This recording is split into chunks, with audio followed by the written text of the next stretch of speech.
할렐루야. 네. 날이 많이 더워졌습니다.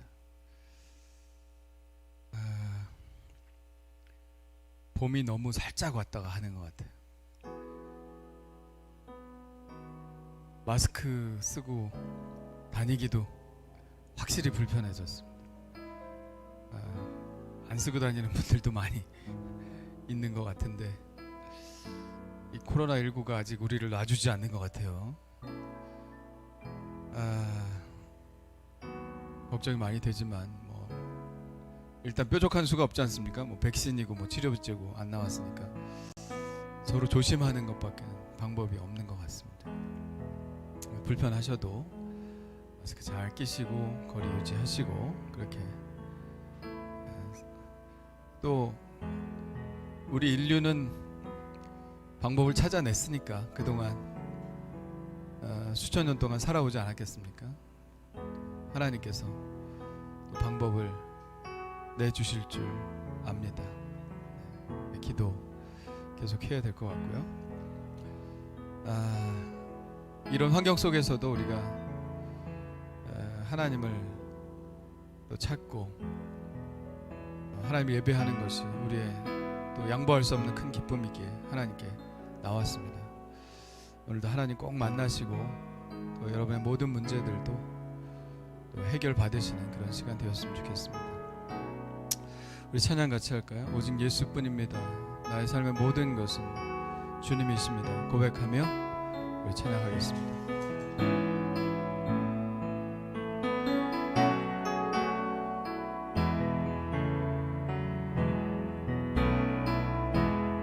은혜 아니면 살아갈 수가 없네. 호흡마저도 다 주의 것이니 세상 평안과 위로 내게 없어도 예수 오직 예수뿐이네. 은혜 아니면 살아갈 수가 없네. 은혜 아니면 살아갈 수가 없네. 호흡마저도 다 주의 것이니 세상 평안과 위로 내게 없어도 예수 오직 예수뿐이네.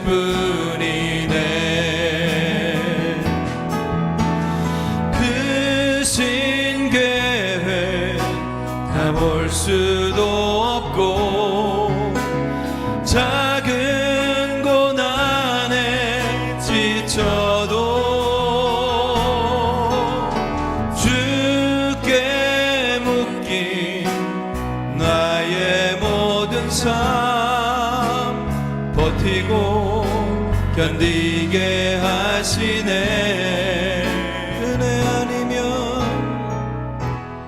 은혜 아니면 살아갈 수가 없네.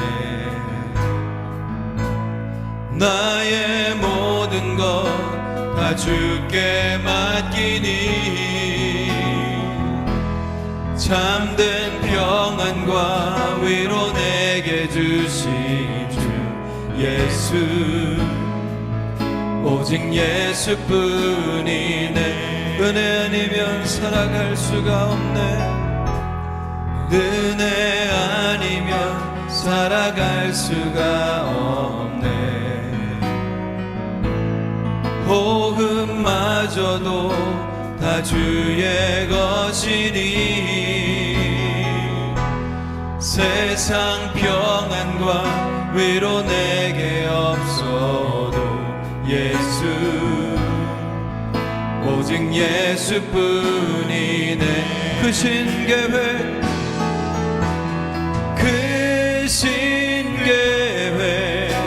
다 볼 수도 없고 작은 고난에 지쳐도 주께 묶인 나의 힘든 삶 버티고 견디게 하시네.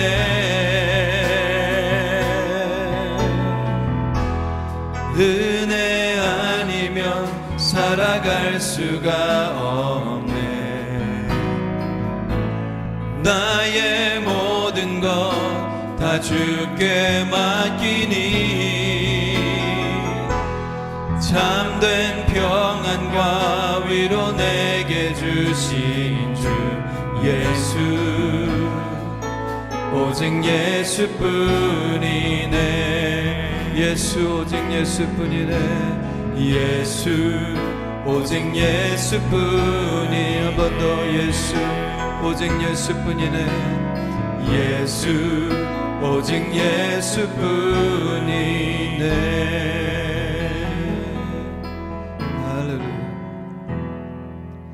할렐루야. 우리 옆 사람과 인사합시다. 잘 오셨습니다. 환영합니다. 잘 오셨습니다. 환영합니다. 하늘교회 오신 여러분 환영합니다. 우리 하늘교회는 하나님을 모르거나 하나님을 알지만 하나님과 의미 있는 관계를 맺지 못하고 있는 사람들이 하나님과 친밀한 관계를 맺고 하나님 나라를 위한 헌신된 제자로 성장하도록 돕는 공동체입니다. 오늘 예배 가운데 큰 기쁨, 충만함이 여러분에게 있기를 간절히 축복합니다. 우리 다 같이 일어날까요? 네. 우리 다 같이 일어나셔서 먼저 큰 박수로 우리 하나님께 영광 드리겠습니다. 할렐루야. 우리 손 높이 들고 주님을 찬양합시다. 주님의 영광 이곳에 임하여 계십니다. 주님을 찬양하고 예배합시다. 할렐루야. 주의 영광 이곳에 가득해. 우린 선의 주님과 함께 찬양하며 우리는 전진하리. 모든 열방 주 볼 때까지 내는 주의 영광을 보내. 내 눈 주의 영광을 보내. 우리 가운데 계신 주님, 그 빛난 영광 온 하늘 덮고 그 찬송 온 땅 가득해. 내 눈 주의 영광을 보내. 찬송 가운데 서신 주님, 주님의 얼굴은 온 세상 향하네.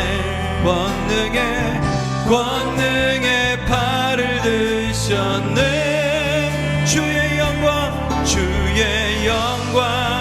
이곳에 가득해. 오 할렐루야. 우린 선의 주님과 함께 찬양하며 우리는 전진하리. 모든 열방 주 볼 때까지 주의 영광 이곳에, 주의 영광 이곳에 가득해. 우린 선의 주님과 함께 찬양하며 우리는 전진하리. 모든 열방 주 볼 때까지. 모든 열방 주 볼 때까지. 모든 열방 주 볼 때까지. 할렐루야. 우리 하나님께 영광의 박수 드립니다. 할렐루야. 우리 자리에 앉으시고요. 앉은 채로 우리 합심하여 기도하겠습니다. 오늘 드리는 이 예배가 하나님께 드리는 최상의 예배가 되게 하여 주시옵소서. 오늘 예배를 통해서 주의 말씀이 내 귓가에 내 마음에 들려지게 하여 주옵시고 말씀에 기름 부어주셔서 내 삶 변화되게 하여 주시옵소서. 오늘 예배를 통해 주님과 인격적으로 만나고 우리의 몸이 치유되고 우리의 마음이 치유되고 우리의 삶이 회복되게 하여 주시옵소서. 우리 주여 한번 부르짖고 합심하여 기도합니다. 주여. 할렐루야. 하나님 감사합니다. 오늘도 예배할 수 있어서 감사합니다. 우리 모든 성도들 함께 모여 하나님을 예배할 수 있는 이 날을 주심을 감사합니다. 아버지, 우리 안에 기쁨이 충만하게 하여 주시옵소서.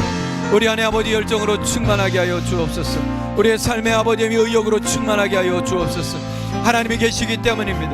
하나님 우리를 보시고 아버지 하나님께서 우리를 만지시고 오늘 아버지 우리를 만나 주실 줄 믿습니다. 하나님 아버지, 오늘 주님의 말씀이 우리의 귓가에 들려지길 원합니다. 하나님 아버지, 우리의 모든 생각과 아버지 우리의 모든 주의와 하나님 아버지 우리의 모든 사상들이 아버지 다 주님의 십자가 밑에 아버지 내려놓아지게 하여 주옵시고 하나님의 말씀만 들려지게 하여 주시옵소서. 주의 말씀만 우리의 귓가에 우리의 마음속에 들려지게 하여 주옵시고 아버지 우리 삶을 온전히 회복시켜 주시는 하나님의 귀한 말씀으로 하나님 우리가 아멘하고 받을 수 있도록 주님 인도해 주시옵소서. 오늘 아버지는 어떤 문제를 가지고 나왔든지 하나님 들어주시기를 원합니다. 아버지 우리의 간절한 기도와 아버지 간절한 바람을 주님께서 들어주시옵소서. 하나님의 간절히 원하고 원하는 마음의 소원들 이루어 주시고 특별히 아버지 몸의 건강과 아버지 마음의 건강을 하여 주시옵소서. 하나님 아버지 우리가 살아가는데 조금도 지장이 없도록 도와주시고 하나님의 영광을 드러내며 살아갈 수 있게 도와주옵소서. 우리의 삶의 문제를 해결해 주시는 주님을 믿사오니 하나님 아버지는 온전히 해결하여 주시옵소서. 할렐루야.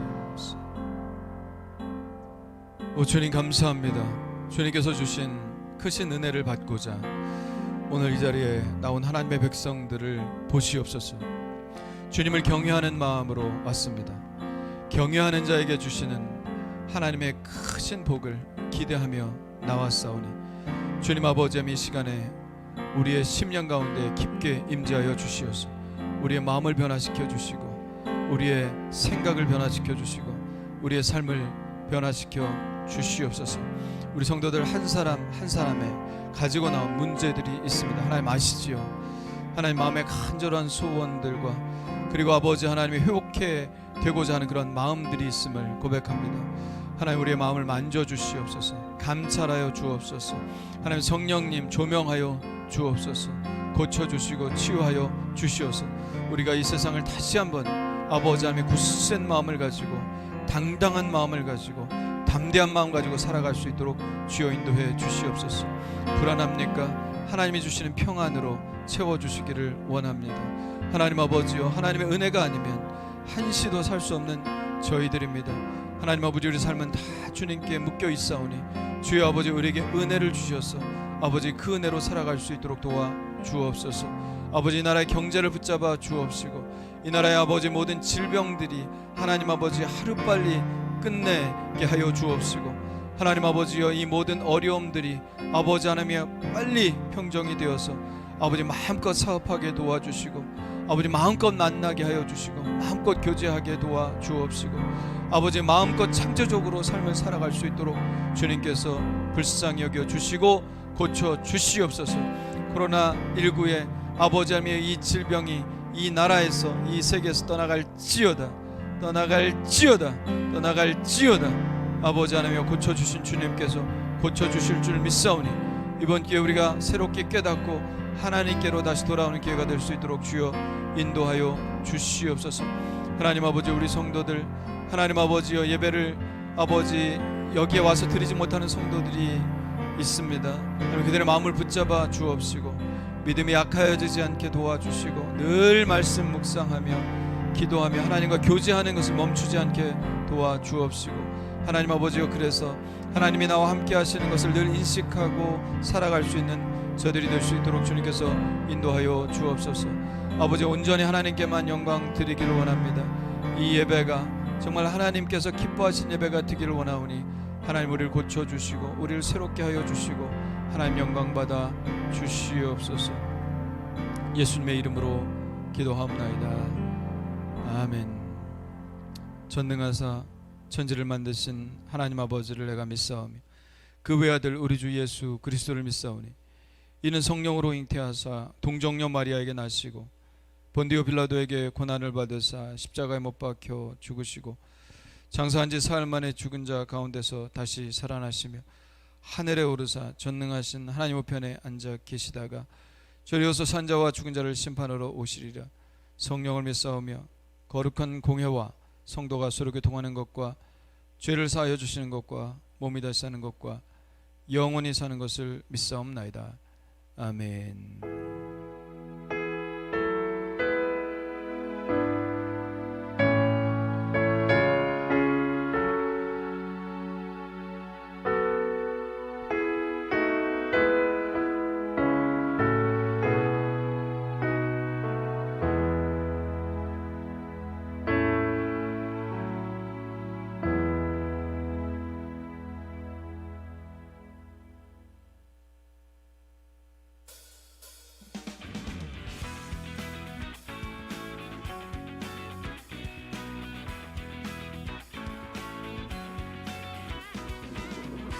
하늘교회 오신 방문자분들과 새가족 여러분들을 따스한 주님의 사랑으로 환영합니다. 6월 21일 성령 강림 후 제3주 교회 소식입니다. 예배 안내입니다. 주일 예배는 9시, 11시에 있습니다. 유튜브 실시간 예배도 함께 진행합니다. 주일 공동 식사는 당분간 하지 않겠습니다. 단 식사팀은 청소년부 예배를 위해서 간단히 준비해 주시기 바랍니다. 새벽 기도는 매주 월요일부터 금요일까지 있습니다. 변경이 있을 시에는 안내드리도록 하겠습니다. 세례 교육이 28일 주일 오후 1시에 새가족실에서 있습니다. 유아 세례 부모 교육은 개별적으로 연락드리겠습니다. 개인 전도용 선물을 저렴하게 판매합니다. 물품은 메디힐 선스프레이와 클렌징 폼 세트입니다. 가격은 5,000원입니다. 전도 대상자들에게 예수님과 여러분의 사랑을 선물해 주시기 바랍니다. 하늘교회 행사가 주보에 나와 있습니다. 확인하시고 기도를 준비하는 하늘교회 성도님들 되시기 바랍니다. 토요 쉐마 학당이 매주 토요일 오후 5시 30분에 베들레헴에서 있습니다. 부모와 자녀가 하나님의 말씀을 가지고 함께 배우며 삶을 나누는 시간입니다. 아직 참여하지 못하고 있는 가정들도 관심을 가지고 참여하시며 하나님의 말씀과 함께하는 가정 되시기 바랍니다. 악기 교실이 매주 토요일 오후 2시 30분에 있으며 악기로는 드럼, 기타, 베이스 기타, 일렉기타가 있습니다. 성도님들의 많은 참여를 바랍니다. 이상으로 교회 소식을 마쳤습니다. 약할 때 강한 되시는 하나님을 의지하는 한 주 되시기 바랍니다. 감사합니다. 할렐루야. 네. 예배 안내 해드린 거 잘 기억하시고 7월 첫째 주는 연합 예배로 드리면서 세례식 있습니다. 성찬식도 그날은 좀 우리가 장갑을 다 끼고 그렇게 해야 될 것 같습니다. 1년에 반이 지나가고 또 하반기 시작하는데 성찬식을 안 하니까 좀 그렇습니다. 너무 섭섭하고 7월 첫째 주에 맥주 감사주일 지내면서 그렇게 하도록 하겠습니다. 주일 공동 식사는 뭐 공식적으로 안 하는 겁니다. 안 하는데 우리 청소년들이 오후에 예배가 있어서 그 아이들을 위해서만 좀 식사 당번은 준비해 주시면 좋을 것 같고요. 세례 교육이 다음 주일날 있습니다. 오후 1시에 세례 받으실 분들은 주일 오후 1시에 세례 교육에 꼭 참여하시기를 바랍니다. 유아 세례는 제가 개별적으로 만나서 하도록 그렇게 하겠습니다. 전도를 지금 뭐 못해요. 전도하는 거 사람들이 다 싫어하고 노방 전도도 못하고 아파트 전도도 못하고 그렇습니다. 그래서 저희들이 가끔 하는 전도 있죠. 선물 마련해서 여러분들이 가까운 지인들, 전도 대상자들에게 주는 그런 선물 전도 하도록 하겠습니다. 이번에 준비한 선물은 이런 건데요. 여름에 선 스프레이 이렇게 안 타게 하는 거 있죠? 안 타게 하는 거. 선 스프레이하고 폼 클렌징하고 해서 두 개 세트로 해서 5,000원입니다. 포장도 잘 했고요. 메디힐 제품입니다. 메디힐은 마스크팩 만드는 회사죠. 마스크팩, 저도 이번에 알았습니다. 인터넷에 여러분 확인해 보시면 엄청 싸게 여러분에게 공급한다는 걸 알 것입니다. 그래서 여러분 한 세트에 5,000원씩 해서 많이 구입하셔서 뭐 죽어도 이건 내가 써야 되겠다 그러신 분은 여러분 쓰셔도 되고 그리고 여러분 하나씩 더 사가셔서 이웃들에게 전해주시면서 또 여러분의 사랑의 마음도 전해주시면 좋겠습니다. 오늘 큐티인 나눠드립니다. 구입하신 분들은 오늘 가져가시기를 바라고요. 네, 토요일 신방학당 늘 하시는 분들만 하시는데 새로운 가정들에게 항상 열려 있습니다. 토요일 신방학당 토요일 오후 5시 30분 베들레헴에서 아주 행복한 시간입니다. 여러분 꼭 오셔서 자녀들과 함께 말씀을 나누는 시간 되기를 바랍니다. 자, 암송 한번 해보겠습니다. 암송.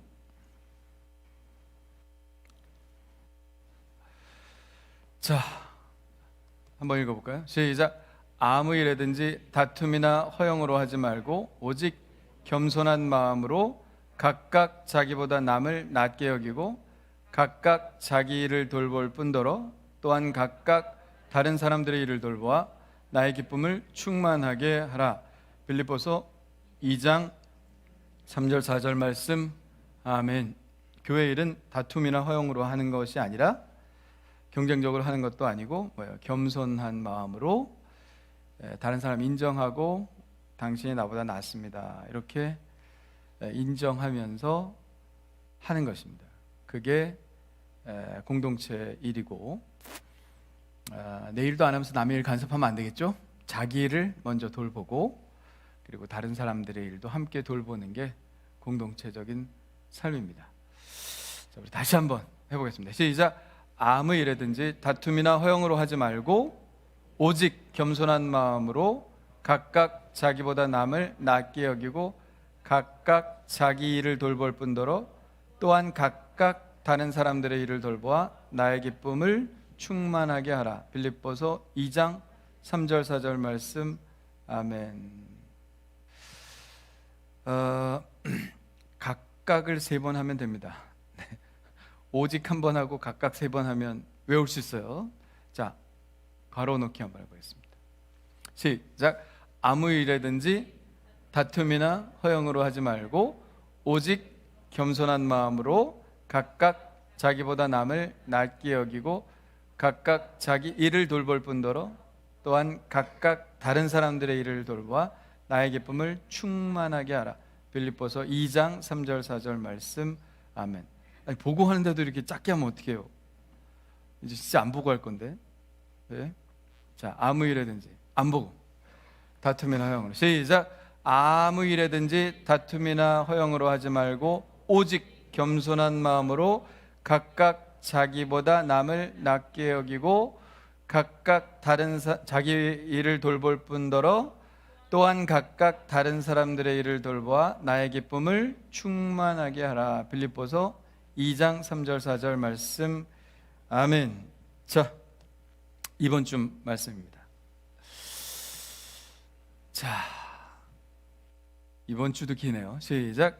젊은 자들아 이와 같이 장로들에게 순종하고 다 서로 겸손으로 허리를 동이라.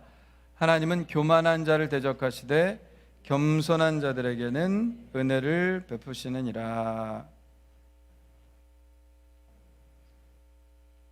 그러므로 시작. 그러므로 하나님의 능하신 손 아래서 겸손하라. 때가 되면 너희를 높이시리라. 아멘. 제목이 잘못돼서 제가 신경 쓰다가 제목이 사랑이 아니라 겸손이죠. 예. 그리스도인을 따르는 삶, 닮아가는 삶의 두 번째 겸손입니다. 겸손. 자, 이번 주도 겸손하게 삽시다. 아멘. 네, 하나님 말씀 보겠습니다. 오늘 보실 하나님 말씀은 로마서 12장 1절로 2절입니다. 로마서 12장 1절로 2절.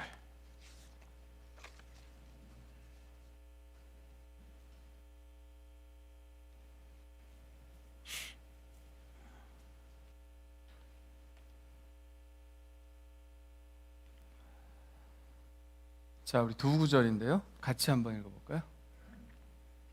시작. 그러므로 형제들아, 내가 하나님의 자비하심으로 너희를 권하노니 너희 몸을 하나님이 기뻐하시는 거룩한 산 제물로 드리라. 이는 너희가 드릴 영적 예배니라.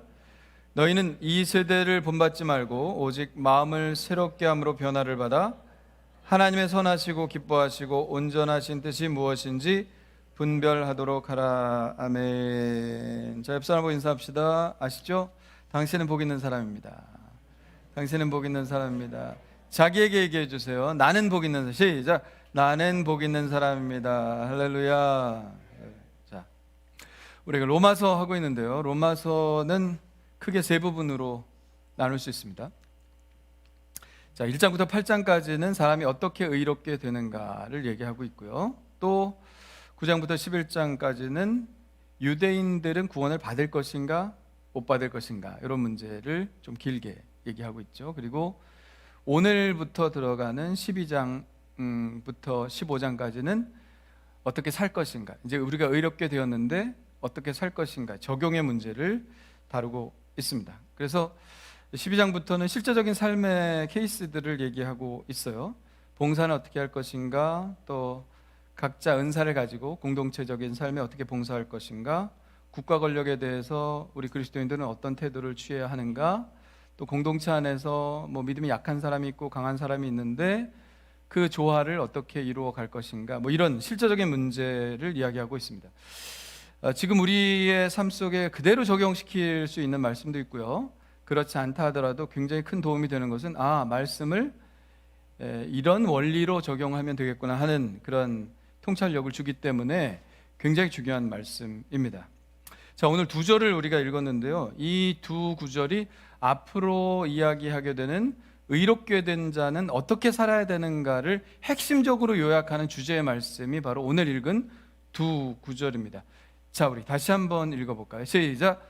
그러므로 형제들아, 내가 하나님의 모든 자비하심으로 너희를 권하노니 너희 몸을 하나님이 기뻐하시는 거룩한 산 제물로 드리라. 이는 너희가 드릴 영적 예배니라. 너희는 이 세대를 본받지 말고 오직 마음을 새롭게 함으로 변화를 받아 하나님의 선하시고 기뻐하시고 온전하신 뜻이 무엇인지 분별하도록 하라. 아멘. 많이 들어본 구절이죠? 우리가 암송했던 구절입니다. 얼마 전에 암송했던 구절이라 아마 여러분 귀에 익숙하실 겁니다. 자, 무슨 얘기를 하고 있습니까? 여러분 발견하셨을지 모르겠지만 두 가지 얘기를 하고 있어요. 자, 1절은 무슨 얘기를 하고 있습니까? 몸 얘기하고 있어요. 몸이라는 단어 발견하셨어요? 너희 몸을, 그죠? 하나님이 기뻐하시는 거룩한 산 제물로 드리라. 2절은 무슨 얘기를 하고 있습니까? 마음 얘기를 하고 있죠? 네. 센스 있으신 분들은 금방 알아. 1절 몸 얘기했으니까 2절 마음 얘기 하나 보지. 보니까 마음이 있어요, 없어요? 있죠? 너희는 이 세대를 본받지 말고 오직 마음을 새롭게 함으로 변화를 받으라. 이렇게 말씀하고 있습니다. 우리가 영혼 구원 이렇게 얘기하니까 영혼만 구원받으면 되고 우리의 몸과 마음, 우리가 실제로 이 세상을 살아가는 이 몸과 마음은 아무것도 아닌 것으로 생각하는 사람들이 있습니다. 뭐 영혼만 구원받으면 되지 뭐. 우리 몸과 마음은 그냥 전혀 상관이 없어. 이건 따로야. 영혼만 구원받는 것이고 몸과 마음은 우리가 함부로 살아도 전혀 관계가 없어. 이렇게 생각하는 사람들이 있어요. 없을 것 같죠? 있어요. 초대교회는 그런 이단 종파가 있었습니다. 그래서 육체는 아무것도 아니니까 함부로 해도 돼. 이거는 영혼 구원에 전혀 영향이 없어. 이렇게 생각하는 사람들이 있었어요. 도덕적 불감증에 빠진 사람들이 있었죠. 그러나 그렇습니까? 우리 영혼과 몸과 마음은 적어도 우리가 살아있는 동안은 결코 분리할 수 없는 것이죠. 우리의 영혼이 구원받았다는 것은 우리의 몸과 마음도 함께 구원받았다는 것입니다. 우리의 몸과 마음도 구원받은 존재로 살아가는 것이죠. 여러분 섹스피어의 베니스의 상인이란 그 희곡 아실 거라고 생각합니다. 뭐 전체를 다 읽어보신 분들은 그리 많지 않을 거예요. 전체를 읽어보시면 되게 재미있습니다. 뭐 섹스피어 작품이 다 이렇게 재미가 있죠. 네. 여러분 그러나 이 부분은 아실 거예요. 고리대금업자 샤일록이라는 사람이 있었습니다. 돈을 꿔주는 사람이죠. 돈을 꾸러 안토니오라는 상인이 왔어요. 그 사람이 베니스의 상인입니다.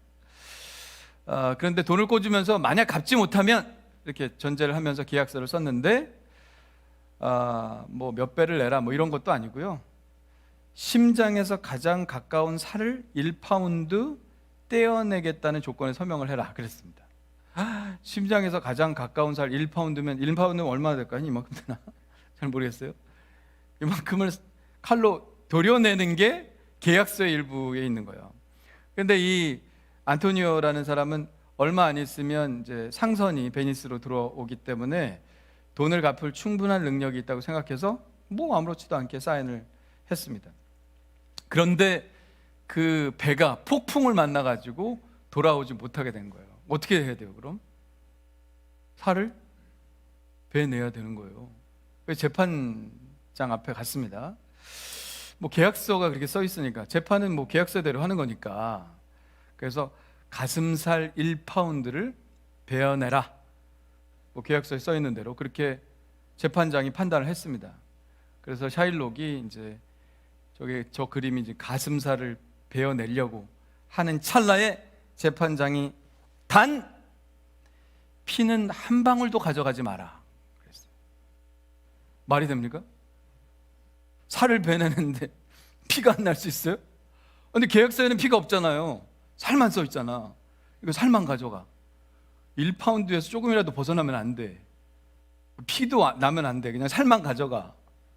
솔로몬의 재판 이후에 가장 현명한 재판이라고 생각을 하는데 그 했을까요? 못했을까요? 못했죠. 살만 가져갈 재주가 있습니까? 못했습니다. 여러분 분리될 수 없죠. 살과 피는 분리될 수 없는 것과 마찬가지로 영혼과 우리의 몸, 마음 이것은 결코 분리될 수 없는 것입니다. 언제까지? 죽을 때까지. 그래서 우리의 몸과 마음이 중요한 것입니다. 실제로 이 세상을 살아가는 주체가 뭐예요? 변화된 자로 살아가는 주체가 뭐예요? 우리의 몸과 마음입니다. 그래서 우리의 몸과 마음이 변화를 받아야 구원받은 자로서의 삶을 잘 감당할 수 있다는 것이죠. 자, 그러면 우리의 몸과 마음을 어떻게 하라는 거예요? 오늘 말씀해 보니까 하나님께 드리라. 할렐루야. 따라합시다. 하나님께 드리라. 네, 하나님께 드리라. 우리의 몸과 마음, 우리의 몸의 삶, 우리가 숨을 쉬며 살아있는 생명의 나날들 전체를 다 남김없이 하나님께 드리라는 것입니다. 그리고 우리의 마음, 세상으로 향했던 마음을 오직 하나님께로만 향하라는 말씀이죠. 왜 그렇게 살아야 될까? 우리가 왜 그렇게 살아야 될까? 왜 나를 위해 살지 않고 하나님을 위해서 살아야 될까? 이해 안 가시는 분들이 있죠. 로마서 6장에 보면 우리가 왜 그렇게 살아야 되는지에 대해서 분명하게 나와 있습니다. 뭐 간단하게 말씀을 드리자면 6장에는 세례와 함께 우리의 죄된 몸이 죽고 또 우리가 새로운 생명으로 다시 태어났다고 얘기합니다. 3절, 4절 한번 읽어보겠습니다. 시작. 무릇 그리스도 예수와 합하여 세례를 받은 우리는 그의 죽으심과 합하여 세례를 받은 줄을 알지 못하느냐? 그러므로 우리가 그의 죽으심과 합하여 세례를 받음으로 그와 함께 장사되었나니 이는 아버지의 영광으로 말미암아 그리스도를 죽은 자 가운데서 살리심과 같이 우리로 또한 새 생명 가운데서 행하게 하려 함이라. 아멘. 이게 무슨 말이에요? 세례 받을 때 사실 우리가 지금은 물을 뿌리지만 옛날에 물속에 들어갔죠. 물속에 들어갔다는 것은 뭐예요? 땅속에 묻혔다는 것과 마찬가지예요. 죽었다는 거예요. 그리고 다시 올라오지 않습니까? 그것은 이제 새로운 존재가 되었다, 새로운 생명이 되었다 하는 것을 의미합니다. 자, 여기서 세례받은 자의 삶은 어떤 삶이냐? 새 생명 가운데 행하는 삶이다. 이제 새 생명을 얻었다. 누구든지 그리스도 안에 있으면 새로운 피조물이라. 이전 것은 지나갔으니 보라 새 것이 되었다. 우리가 새 것이에요. 예수 그리스도로 인하여 새로운 존재가 되었습니다. 그래서 우리는 어떻게 살아야 되느냐? 13절에 보니까 한번 읽어봅시다. 시작. 또한 너희 지체를 불의의 무기로 죄에게 내주지 말고 오직 너희 자신을 죽은 자 가운데서 다시 살아난 자 같이 하나님께 드리며 너희 지체를 의의 무기로 하나님께 드리라. 아멘. 그래서 우리 이렇게 살아야 된다는 거예요. 전에는 어떻게 살았다? 우리의 몸을 우리의 지체를 불의의 병기로 드렸어요. 죄 짓는데 우리 몸을 사용했다는 거예요. 그런데 이제는 어떻게 해요? 우리 자신을 의의 무기로 하나님께 드리라 하는 것입니다. 똑같은 몸과 마음이지만 이전과는 전혀 다른 삶을 살아가야 한다는 것이죠. 요즘 젊은이들이 많이 부르는 찬양 중에 Born Again이라는 찬양이 있어요. 주 안에서 내 영혼 다시 태어나 이전 것은 지나고 새롭게 됐네, 이렇게 시작하는데 새롭게 됐다는 거예요. 클라이막스에서 이렇게 됩니다. 내 생명 그 안에, 그의 생명 내 안에, 나의 삶이 이전과 같을 수 없네. 여기 클라이막스예요. 뭐요? 나의 삶이 이전과 같을 수 없다. 동의하십니까? 네, 나의 삶이 이전과 같을 수 없는 거예요. 왜? 예수의 생명으로 새롭게 되었기 때문에 똑같은 방식으로 살아갈 수 없다고 선포하고 있는 것입니다.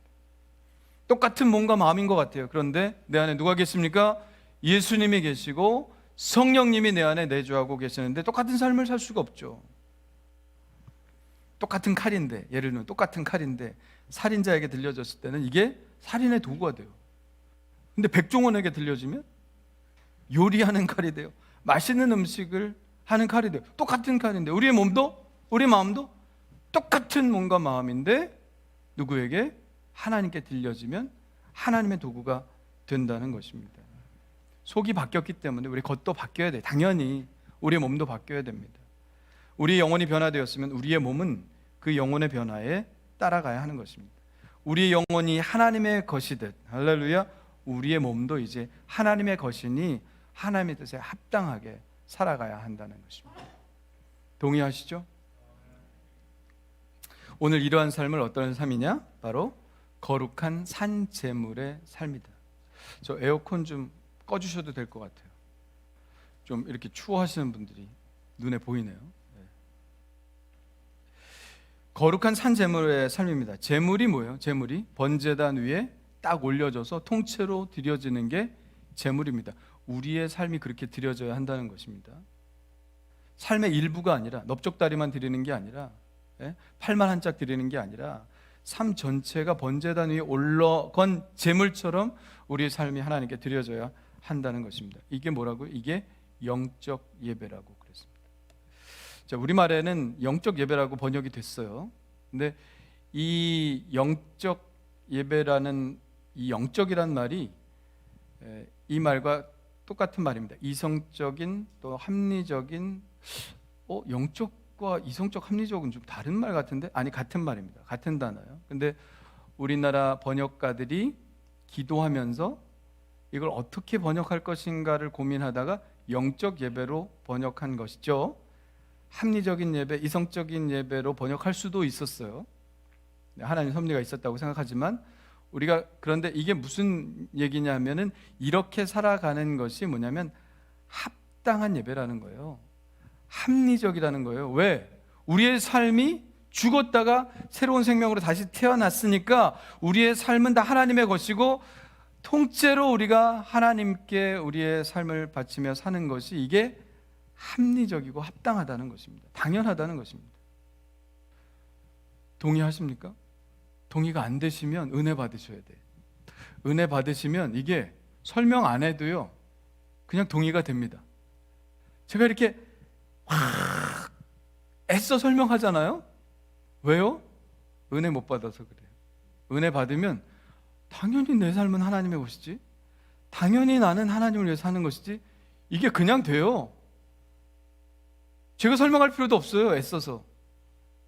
여러분, 여기에 동의가 되는 은혜가 여러분에게 있기를 간절히 축원합니다. 동의가 되어야 돼요. 합당하다, 이건 설명이 필요 없다. 사리에 맞는 합당한 예배의 모습이다. 그렇습니다. 하나님이 생각하시는 합당한 예배는 우리의 몸이 불의의 무기로 드려지는 것이 아니라 하나님을 위해 사용하는 것입니다. 내가 사는 것이 아니라 내 안에 예수님께서 사시는 삶으로 변화되는 것이죠. 우리의 몸뿐만이 아니라 변화되어야 할 것은 우리의 마음도 변화되어야 합니다. 이전의 마음은 어떤 마음이었냐면 이 세대를 본받는 마음이었어요. 말씀하고 있죠. 너는 이 세대를 본받지 말고, 이 세대의 마음, 세상적인 마음이었어요. 그 세상적인 마음이 어디에 나와 있냐면 로마 3장에 보면 이 세상적인 마음이 나와 있는데, 좀 글씨가 작긴 하지만 제가 읽겠습니다. 의인은 없나니 하나도 없으며 깨닫는 자도 없고 하나님을 찾는 자도 없고. 어디에? 세상에. 다 치우쳐 함께 무익하게 되고 선을 행하는 자는 없나니 하나도 없도다. 그들의 목구멍은 열린 무덤이요 그들의 그 혀로는 속임을 일삼으며 그 입술에는 독사의 독이 있고 그 입에는 저주와 악독이 가득하고. 안 그렇습니까? 인터넷 댓글 이런 데 보면요, 얼마나 욕을 하는지 몰라. 아니, 알지도 못하는 사람 왜 이렇게 욕을 해? 좋은 글이 별로 없어요. 악독하게 욕을 해. 그렇게. 여러분이 잘나면 잘날수록 욕 더 먹습니다. 그러니까 여러분 욕 먹으면 여러분 잘나서 그렇다고 생각하십시오. 뭐 다 그런 건 아닙니다. 다 그런 건 아니지만 얼마나 입이 그냥 저주와 악독이 가득해요. 이게 세상입니다. 그 발은 피 흘리는 데 빠른지라 파멸과 고생이 그 길에 있어 평강의 길을 알지 못하였고 그들의 눈앞에 하나님을 두려워함이 없는. 하나님을 두려워함이 없으면 자기 마음대로 행하는 거예요. 방종하게 행하는 것입니다. 사기치고 거짓말이 난무하고. 정말 왜 이렇게 거짓말을 하는지 몰라요. 사기치고 막 투자하라고 막 돈 끌어대서 여기서 갔다가 여기서 주고 이렇게 막 돌려막기 하다가 결국 팍 튀어버리잖아요. 그런 일 얼마나 많습니까? 왜 이렇게 속이죠? 왜 이렇게 사기를 치죠? 왜 거짓말을 해요? 이게 세상이에요. 그런데 우리가 이러한 세상에 마음을 주어야 하겠습니까? 그러지 말라는 거죠. 이 세상에 부패한 것 중에 가장 부패한 게 사람의 마음이라고 그랬어요. 한번 읽어볼까요? 시작. 만물보다 거짓되고 심히 부패한 것은 마음이라 누가 능히 이를 알리오마는. 누가 알겠느냐? 여러분 아십니까? 여러분 마음이 제일 부패한 걸 아십니까? 세상의 꾸정물보다 정화조보다 더 더러운 게 여러분의 마음인 걸 여러분 아십니까? 잘 모른다는 거예요. 사람들은 다 자기가 제일 잘난 줄 알고 자기가 제일 선한 줄 알아. 자기가 제일 옳은 줄 알아. 그러니까 남 욕하는 거예요. 왜? 나랑 안 맞으니까. 내가 옳은데 달라. 그럼 욕하는 거예요. 잘못됐다고 하는 거죠. 왜 부부싸움 하죠? 나는 문제가 없어. 당신이 문제야. 그러니까 부부싸움 하는 거죠. 자기를 모른다는 거예요. 그래서 현명한 지혜는 뭐부터 깨닫는 거예요? 네 꼬라지를 알라. 쉽게 말하면 내 자신을 알라. 이건 소크라테스만 얘기한 게 아닙니다. 예수님도 얘기하는 거예요. 뭐라고? 내 안에 이 들보를 빼야 남의 눈에 티를 뽑아낸다. 네 자신을 알아라. 누가 알리오만. 모른다는 거예요. 사람은 우리의 마음이 얼마나 부패한지 모른다는 거예요. 그래서 우리 그리스도인들은 뭘 변화시켜야 되느냐? 우리의 마음을, 이 부패한 마음을 변화시켜야 된다. 이 본질적인 마음의 변화가 없이는 다른 것을 아무리 변화시켜도 아무 소용이 없다. 마음부터 변화돼야 돼. 친절을 가장할 수는 있습니다. 저 사람 친절해. 금방 드러납니다. 마음이 변화되지 않으면 금방 변화돼. 사랑도 가장할 수 있어요. 그런데 근본적인 마음이 변화되지 않으면 곧 드러나게 됩니다. 우리가 계속적으로 힘을 기울이고 파고들어야 할 것은 우리의 마음입니다. 아무리 화장 이쁘게 하고 뭐 그래도 아주 그냥 자애로운 음성으로 이야기를 하고 구제의 손길을 내밀어도 마음의 변화가 없으면 그것은 언젠가는 드러나게 되어 있습니다. 사람 쉽게 안 변하죠. 그런 말 있잖아요. 아유, 사람 쉽게 안 변해. 이 말은 진리입니다. 사람 쉽게 안 변합니다. 쉽게 안 변한다고 아주 안 변하는 건 아닙니다. 변화될 수 있어요. 근데 쉽게 안 변해요. 그러니까 어떻게 해야 돼요? 더 우리가 집중하고 노력을 해야 되는 거예요. 무엇을 위해서? 내 마음의 변화를 위해서. 뭐 사람 안 변해. 어쩔 수 없어. 포기하지 말고. 그렇게 변화시키기 힘든 게 우리 마음이기 때문에 우린 더 집중하고 더 파고들고 해서 우리 마음을 변화시켜 나가야 돼요. 왜? 하나님이 그렇게 하라잖아요. 내 마음을 변화시켜 나가라고 말씀하시잖아요. 그래서 마음을 잘 살펴보고, 우리 성경 읽는 이유가 무엇입니까? 성경으로 우리의 마음을 조명하는 거예요. 밝게 비추는 거 아닙니까? 뭐가 들어있는지 점검하고 고쳐 나가야 됩니다. 마음의 변화에 집중하지 않고 딴 거 아무리 변화시켜 보세요. 그럼 뭐 좋은 변화가 일어나는가? 마음의 변화가 일어나지 않고는 우린 죽을 수밖에 없어요. 재밌는 얘기 하나 할까요? 꼭 재밌는 얘기 한다 그러면 눈을 번쩍 뜨는 분이 있는데, 근데 재미없을 수도 있어요. 한 여자가 외로움을 달래고자 혼자 사는데 앵무새를 한 마리 구입을 했습니다. 근데 앵무새가 말을 해야 되잖아요. 안녕하세요, 뭐 헬로우를 하든지 뭘 해야 될 거 아니야. 근데 아무 말 안 하는 거예요. 그래서 찾아왔어요. 실망했다고 앵무새한테. 이거 앵무새가 왜 말을 안 해요? 그러니까 주인이 그랬어요. 혹시 거울이 있나요? 앵무새는 거울 보는 거 되게 좋아하는데. 그럼 말할 겁니다. 거울을 사다 줬어요. 그래도 말을 안 하는 거예요. 다음날 쫓아왔어요. 그래도 말을 안 해요. 그러면 사다리가 있나요? 앵무새는 사다리 오르는 걸 좋아하는데. 그럼 신나서 말을 할 겁니다. 그래서 다음날 또 찾아왔어요. 사다리를 사왔는데도 말을 안 해요. 혹시 그네가 있습니까? 그네? 그네 없는데요? 그네 사가 보세요. 그럼 말할 거예요. 그네 타는 거 아주 좋아합니다. 그네를 사갔는데 다음날 또 왔어요. 이 사람이. 그러더니 말을 하는 겁니다. 앵무새가 죽었습니다. 아유, 큰일 났네. 딱 해라.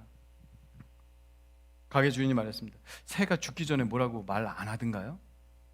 그러니까 네, 말을 하긴 했습니다. 뭐라고 말하던가요? 그 가게에는 먹을 건 안 파나요? 그리고 죽었대요. 무슨 얘기입니까?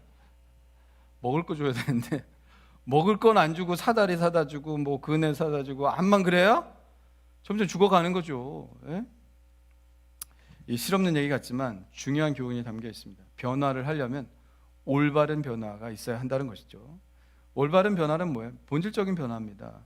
마음의 변화입니다. 마음의 변화를 하지 않고는 그리스도인들은 죽은 삶을 살 수밖에 없다 하는 것입니다. 마음의 변화는 그 마음의 지향점을 바꾸는 일부터 시작해야 합니다. 어떻게 말하고 있어요? 세상에 마음을 두지 말라 그랬죠? 여기 분명히 세상의 풍조를 따라가지 말아라. 그리고 하나님께 초점을 둬라. 로마서 6장의 말씀도 그렇습니다. 한번 읽어볼까요? 시작. 이와 같이 너희도 너희 자신을 죄에 대하여는 죽은 자요 그리스도 예수 안에서 하나님께 대하여는 살아있는 자로 여길지어다. 아멘. 제가 아주 좋아하는 말씀입니다. 죄에 대하여는 죽은 자처럼 반응하지 말아라. 죄가 여러분을 막 부르면 나 여기 있어 그렇게 나가지 말라는 거예요. 죄가 부르면 그냥 무드른 척 하고 있으라는 거예요. 할렐루야. 그리고 하나님이 부르면 어떻게 해야 됩니까? 하나님이 부르면 네 하나님 이렇게 반응하라는 거예요. 죄에 대해서는 죽은 자처럼 아무 반응하지 마시고 막 발로 막 차고 깨우려고 하고 막 그래도 반응하지 말아라. 하나님이 부르시면 네 하고 달려가야 됩니다. 여러분도 상대하기 싫은 사람한테 전화 오면 전화 안 받죠? 죄에 대해서도 그렇게 하라는 거예요. 그 정말 반가운 사람이 있으면 전화 여보세요 받잖아요. 하나님께 그러라는 거예요. 근데 어떤 사람은요 그래요. 하나님이 부르시고 뭐 좀 하자 그러면 아무 반응이 없어. 교회에서 뭐 좀 하자 그러면 아무 반응이 없어. 세상에서 친구들이 야 차 마시러 가자 그러면 그래 좋아 그래 차 마시러 가고 놀러 가자 그러면 좋아 그래 놀러 가고. 세상에 대해서 반응하지 마시고 할렐루야. 뭐 돈 번다고 투자하라 그러면 좋다. 여러분 하나님께 반응하는 삶을 살아가시길 바랍니다. 세상에 마음을 두지 말라는 거예요. 하나님께 마음을 두라. 하나님도 여러분 충분히 부자 만들어 주실 수 있어요. 네? 하나님 여러분 망하기를 바라십니까? 아니에요. 전혀 아닙니다. 하나님에 대해서 오해하지 마십시오. 이것이 바로 회개라는 뜻입니다. 이전에는 세상으로 지향했던 그런 마음들 돌이켜서 하나님께로 향하는 것이 바로 회개죠. 회개라는 말이 그리스어로 메타노이아라고 하는데 저 정도는 우리가 좀 알고 있어야 됩니다. 메타는 바꾸다, 넘어서다, 굉장히 많은 뜻을 가지고 있지만 노이아는 누스, 마음이라는 뜻입니다. 회개라는 말은 다름이 아니라 마음을 바꾸는 게 회개입니다. 우리나라 말로는 돌아서는 거죠. 돌아서는 겁니다. 그래서 세상으로 향했던 마음을 하나님께로, 세상의 풍조를 따라갔던 마음을 하나님께로 바꾸는 게 바로 회개죠. 옛날에 이 찬양 많이 했죠. 주님 뜻대로 살기로 했네, 주님 뜻대로 살기로 했네, 주님 뜻대로 살기로 했네. 마지막 가사 뒤돌아서지 않겠네. 이게 회개예요. 할렐루야. 이제 주님만 바라보고 사는 거예요. 에? 세상 등지고 십자가 보내, 세상 등지고 십자가 보내, 세상 등지고 십자가 보내, 뒤돌아서지 않겠네. 할렐루야.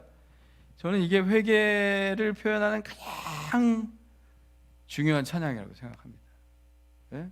세상 사람들이 날 몰라줘도 괜찮아, 하나님만 보고 뒤돌아서지 않는 것, 그게 회개입니다. 이 세대를 본받는 삶에서 이제 하나님의 선하시고 기뻐하시고 온전하신 뜻이 무엇인지 분별하며 사는 것이 회개의 삶입니다. 이게 마음을 새롭게 하는 거죠. 이전에는 그렇게 생각했어요. 사람들이 나를 어떻게 생각할까? 사람들이 나를 알아주길 바라죠. 사람들이 나를 어떻게 생각할까? 여기에 신경을 쓰고 살았어요. 근데 이제는 생각의 전환이 이루어지죠. 어떻게 해요? 하나님이 나를 어떻게 생각하실까? 할렐루야. 여러분 어떻게 생각하세요? 1번이에요? 2번이에요? 아직도 1번이에요? 바꾸셔야 됩니다. 할렐루야. 2번으로 바꾸셔야 돼요. 하나님이 나를 어떻게 생각하실까? 사람들 다 그렇게 하는데 사람들 다 그렇게 사는데 나도 이렇게 살면 어때? 사람들에게 수준이 딱 맞춰지는 삶, 세상의 수준이 딱 맞춰지는 삶, 그 그리스도인이 뭐가 달라요? 다를 게 뭐가 있어요? 그게 아니라 세상 사람들은 뭐라고 하지 않을지 몰라도 하나님은 기뻐하시지 않을 것 같은데, 그런 생각이 여러분에게 드시면 여러분은 그리스도인입니다. 할렐루야. 그게 그리스도인이에요. 수준이 달라지는 거예요. 세상 사람들의 수준에 맞춰 살다가 이제는 하나님께 수준에 맞춰 살아가는 게 그리스도인의 삶인 겁니다. 그럼 안 하는 거죠. 네? 하나님의 수준을 생각해서 이거 아니다 그러면 안 하는 거예요. 이 마음이 있어야 비로소 그리스도인다운 삶을 사는 것이죠.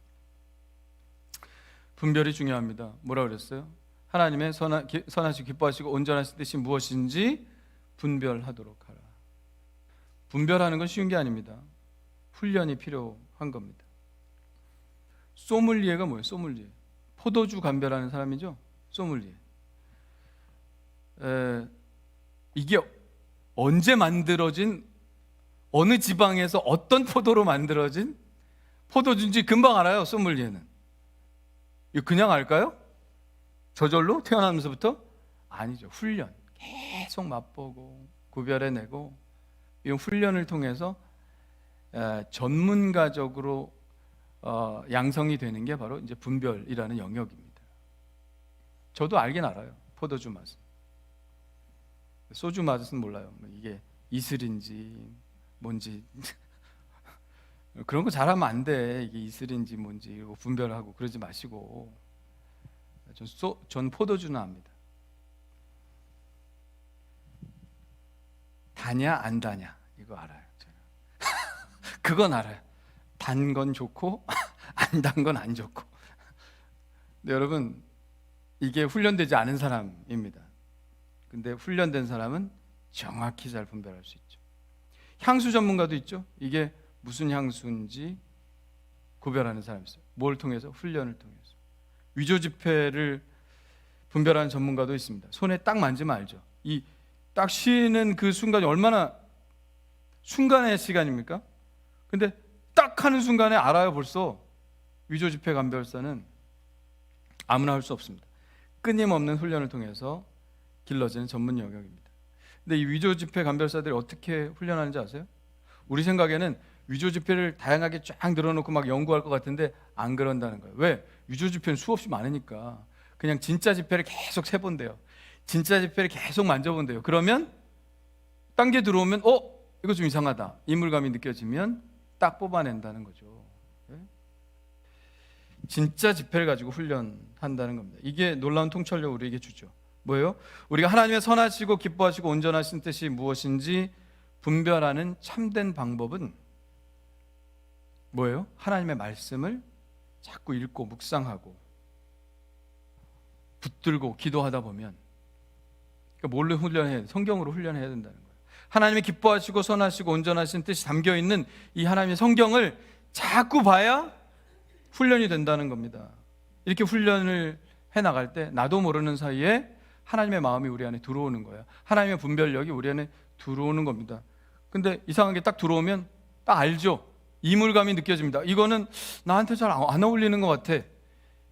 이거는 그리스도인의 삶에 잘 안 어울리는 것 같아. 그럼 뱉으면 되는 거예요. 쫓아내면 되는 겁니다. 그런데 우리가 성경을 안 읽고 하나님의 마음을 알지 못하고 그냥 세상적인 마음을 두고 살아가면 이게 죄인지 아닌지 구별도 못해요.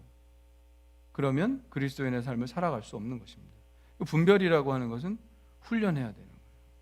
계속 성경 읽고 묵상하고 그러다 보면 하나님의 마음이 우리 안에 들어오는 겁니다.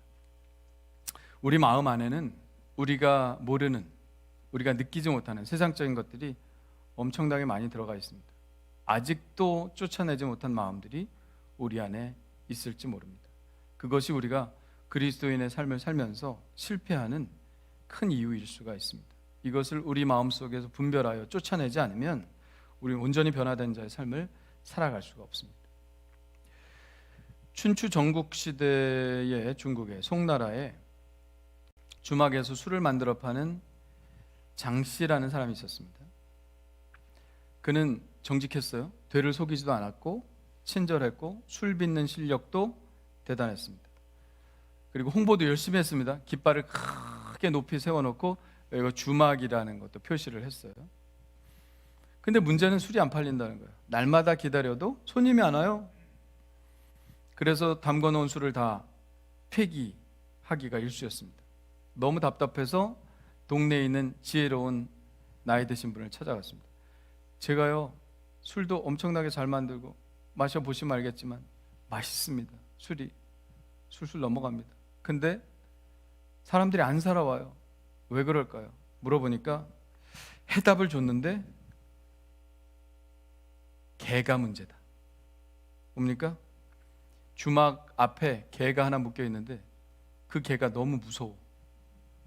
주인한테는 잘해. 근데 낯선 사람이 오면 막 짖어. 그래서 사람들이 주막에 들어가기를 꺼려 한다는 겁니다. 이 한비자에 나오는 구맹주산이라는 사자성어가 나온 배경입니다. 사나운 개가 술을 상하게 한다는 뜻이죠. 주막에 장사가 안 되는 이유는 술맛이 없어서도 아닙니다. 홍보가 안 돼서도 아닙니다. 친절하지 못해서도 아닙니다. 하찮은 이유일 수 있어요. 사나운 개가 거기 도사리고 있기 때문에 사람들이 안 오는 거죠. 어쩌면 우리의 그리스도인들의 잠재의식 속에도 이 사나운 개가 한 마리씩 으르렁대고 있을지 모릅니다. 겉으로 보기엔 참 좋은 그리스도인인데 별 문제 없어 보이는데 본인 자신도 모르는 사나운 개가 결정적인 순간에 나의 변화를 가로막고 있는 것은 아닌가 하는 생각을 해보아야 합니다.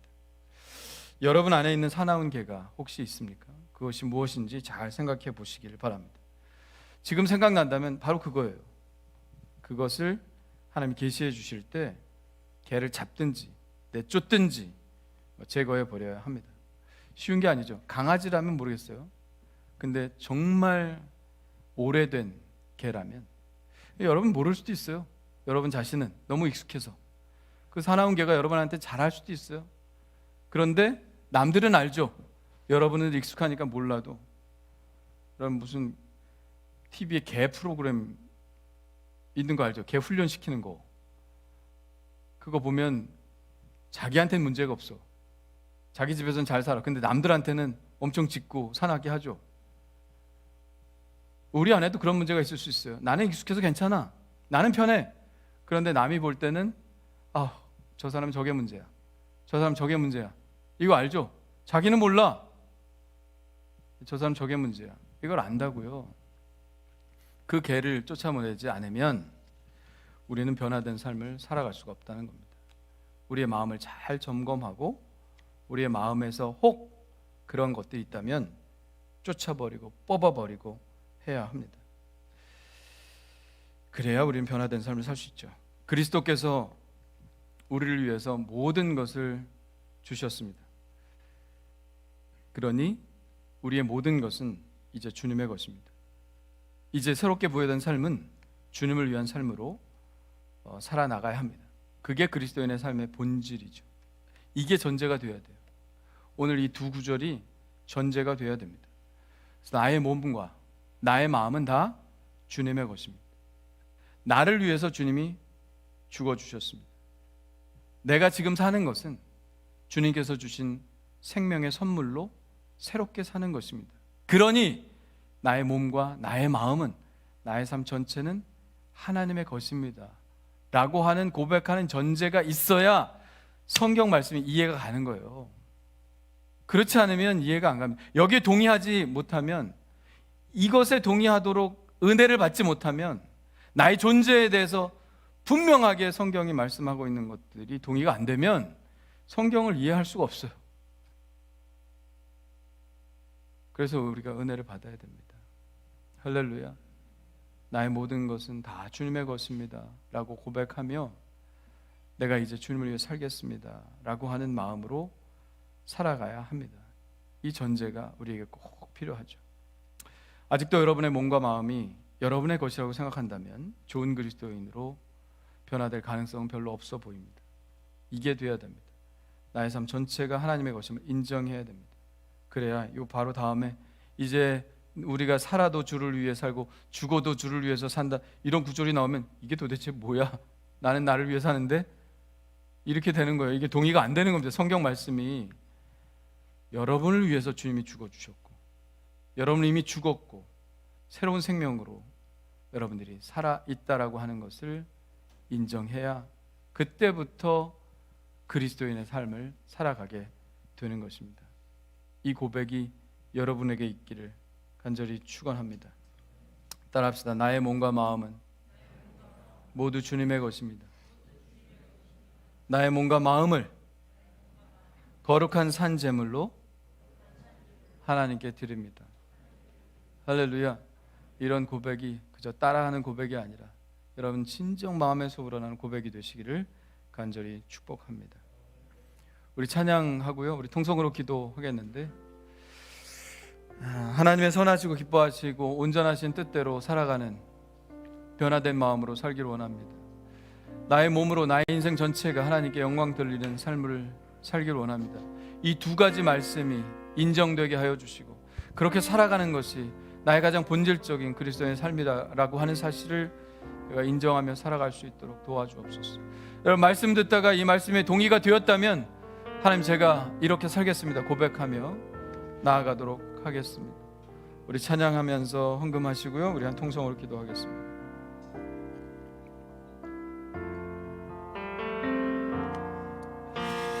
나 주님의 기쁨 되기 원하네. 내 마음을 새롭게 하소서. 새 부대가 되게 하여 주사. 주님의 빛 비추게 하소서. 내가 원하는 한 가지, 주님의 기쁨이 되는 것. 내가 원하는 한 가지, 주님의 기쁨이 되는 것. 겸손히 내 마음 드립니다. 겸손히 내 마음 드립니다.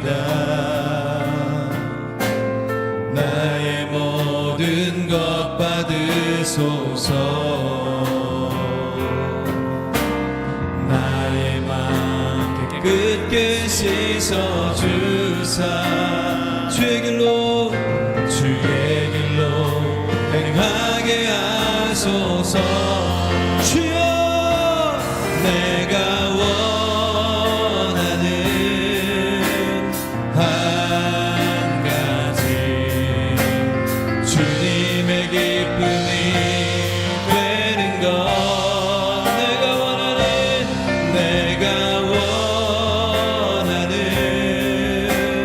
한 가지 주님의 기쁨이. 우리 손 높이 들고 찬양합시다. 내가 원하는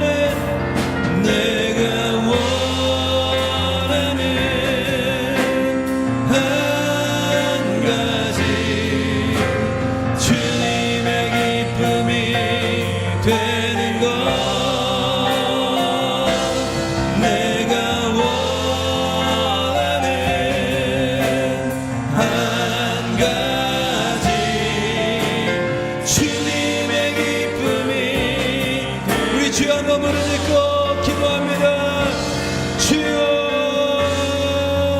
할렐루야. 하나님 아버지여 나의 삶이 주님의 것임을 고백합니다.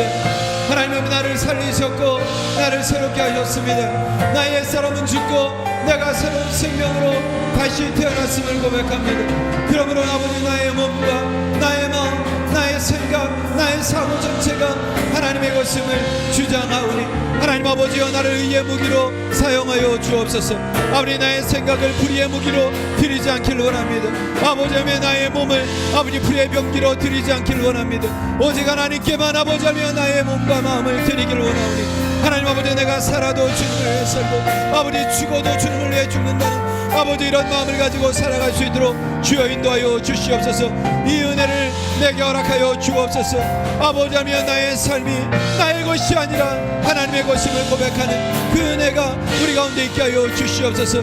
그래서 아버지며 하나님의 선하시고 기뻐하시고 온전하신 뜻이 무엇인지 내가 분별하게 도와주옵시고 아버지며 그 분별하에서 하나님 아버지여 정말 아버지 주님의 기뻐하시는 그런 삶을 선택하며 살아갈 수 있도록 주님 인도하여 주시옵소서.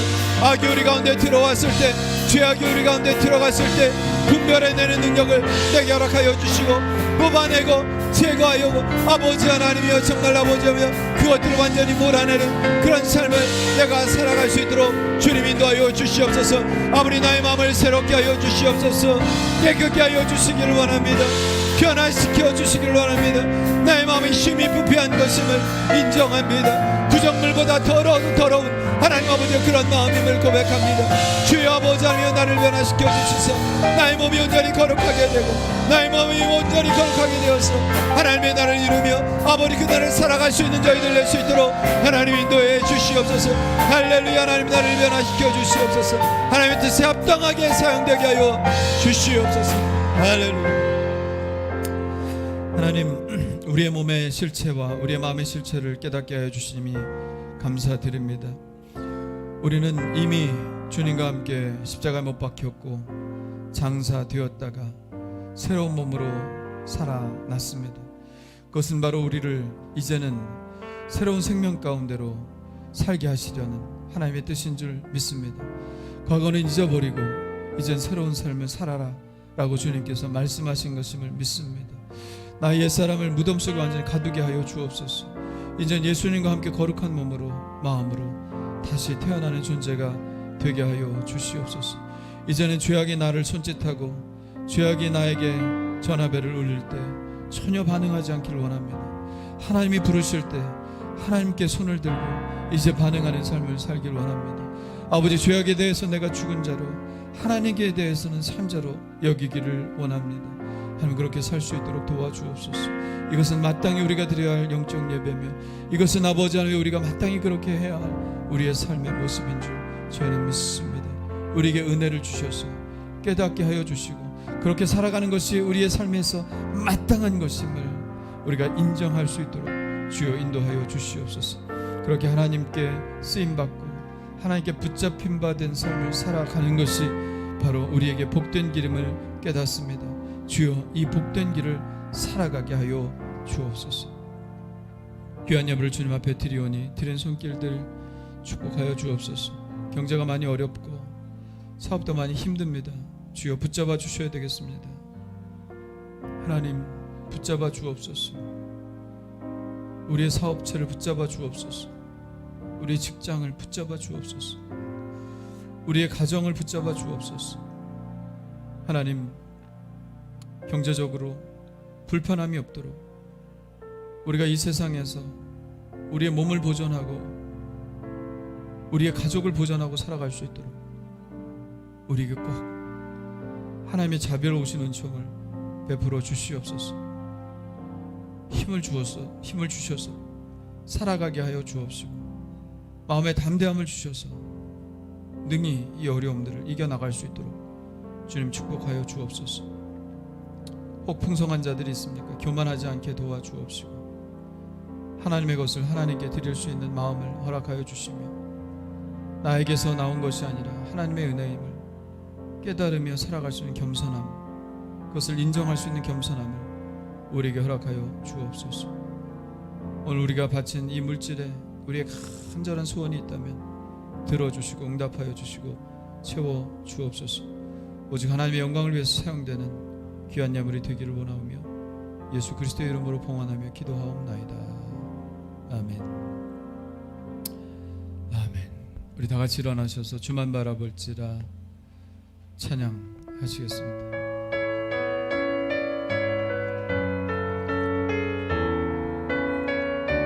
손을 펴듭니다. 나의 삶은 주님의 것입니다. 고백합시다. 하나님의 사랑을 사모하는 자, 하나님의 평안을 바라보는 자, 너의 모든 것 창조하신 우리 주님이 너를 얼마나 사랑하시는지 하나님께 찬양과 경배하는 자, 하나님의 선하심을 닮아가는 자, 너의 모든 것 창조하신 우리 주님이 너를 자녀 삼으셨네. 하나님 사랑의 눈으로 너를 어느 때나 바라보시고 하나님 인자한 귀로서 언제나 너에게 기울이시니 어두움에 밝은 빛을 비춰주시고 너의 작은 신음에도 응답하시니 너는 어느 곳에 있든지 주를 향하고 주만 바라볼지라. 주만 바라볼지라. 하나님 영광 받아 주시옵소서.